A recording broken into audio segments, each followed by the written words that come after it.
Shërbimi i mbrojtjes dhe shpëtimit gjatë vitit 2015 ka pasur rreth 500 intervenime të natyrave të ndryshme. Sipas kryeshefit të këtij shërbimi, Flamur Sella, ky vit është rekord sa i përket intervenimeve. Bllokimi i xhirollogarisë të komunës është reflektuar edhe në funksionimin normal të shërbimit ton. Jemi detyruar që të kërkojmë donacione nga ndërmarrjet tjera që të funksionojmë normal, mendoj këtu në karburantin që na nevojitet, deklaroi kryeshefi Sella. Sa i përket shërbimit të mbrojtjes, duhet të thekë në përgjithësi ky vit ishte një vit rekord sa i përket numrit të intervenimeve, ku këto ditë pra kemi arritur, jemi afruar cifrës prej 500 intervenimeve në vitin 2015. Pra është një numër rekord sa i përket numrit të intervenimeve. Pse sa ishte viteve të kaluara? Pse thoni rekord? Në përgjithësi ne numrin për mbi 400 intervenime asnjë vit nuk e kemi të kaluar, ndërsa këtë vit pra jemi afruar 489, gjithsesi jemi afruar cifrës prej 500 intervenimeve. Dhe në përgjithësi çfarë lloj intervenimesh keni pas? Çfarë do të veçoni? Sa i përket, do thotë normalisht gjatë periudhës verore kemi pasur një numër të madh të intervenimeve në sipërfaqet e hapur, pastaj fillon pra me fillimin e sezonit dimror, fillojnë edhe intervenimet nëpër objekte ku disa herë ne kam hipotetzuar që sezoni dimror ndoshta është edhe shumë më i rrezikshëm se sa sezoni veror, pa marrë parasysh se në verë ne kemi një numër më të madh të intervenimeve. Sa i përket dy intervenimeve në ambiente të mbyllura, Sella ju shpreh se janë kryer me sukses, pasi që ishim informuar me kohë nga qytetarët për shpërthimin e zjarrit, si në një shtëpi në Totosh dhe në një objekt ndihmës në Qyrkaj. Gjithashtu pra nga vetë fakti duhet përmendi dita e djeshit, ishte një ditë e ngarkuar me zjarre, sidomos në orët e pasdites, për vetë fakti se në orën 15:50 minuta fituam një thirrje nga Totoshi që shpërtheu një zjarr në çatinë e një objekti. Menjëherë pra kemi dalë në vend ngjarje me 3 autovetura, për vetë fakti që kemi të bëjmë me një objekt banimi. Për fat të mirë, qytetarët na kanë lajmëruar në kohë dhe arritëm që zjarrin ta lokalizojmë në pjesën e çatisë ku dhe kishte filluar. Dhe dëmet janë pra mund të themi që janë minimale për arsye se kemi një pjesë të çatisë dëmtuar dhe një dhomë e cila ndodhi në afërsi të Oxhakut, ku dhe ishte shkaktar i shpërthimit të zjarrit.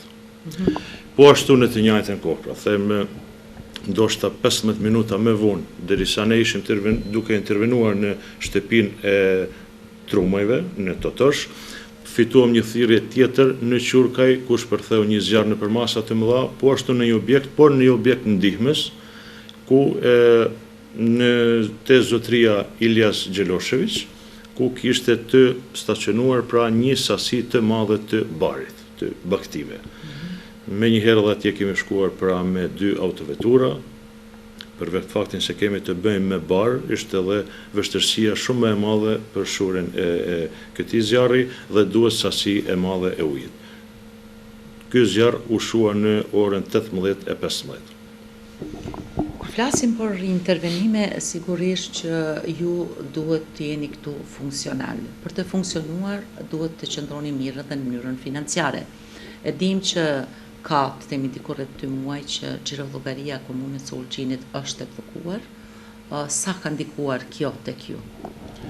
Normalisht ky shërbim punon 24 orë, do thotë është funksional në çdo moment.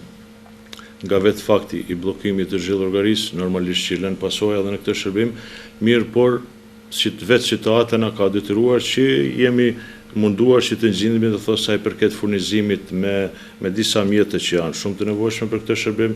Siç janë? Kemi duke filluar pra prej naftës, pra prej karburantit, jemi drejtuar dhe njëherësisht duhet të falenderoj për organizatën turistike që na ka dalë në ndihmë me furnizim me karburant, gjithashtu edhe me pagimin e një llogarie të cilët të një autoveture të cilë ndodhi në servis. Po ashtu në 2 raste edhe në organizata e ujësjellësit, do thot na ka ndihmuar për furnizimin me karburant, se siç e dini pra komuna është e bllokuar mase 2 muaj. Sa është numri i punëtorëve të punësuar këto që janë me vendime? Numri i punësuar ka qenë 34 deri në vitin e kaluar, mirë por vetë faktin se mosha bën vetën do thot një numër ishte pensionuar, pastaj një numër tjetër e kanë lëshuar këtë shërbim. Për momentin ne kemi mungesë për 11 punëtorëve të cilët ishin në punë të përhershme, për momentin këto vende janë të shprasta. Pastaj ne jemi të detyruar edhe këtu pra në mënyrë jo ligjore të bëjmë punësimin e disa punëtorëve, nga vetë fakti se komuna është në planin sanues dhe ne nuk guxojmë pra të bëjmë hapjen për punësimin e punëtorëve të ri.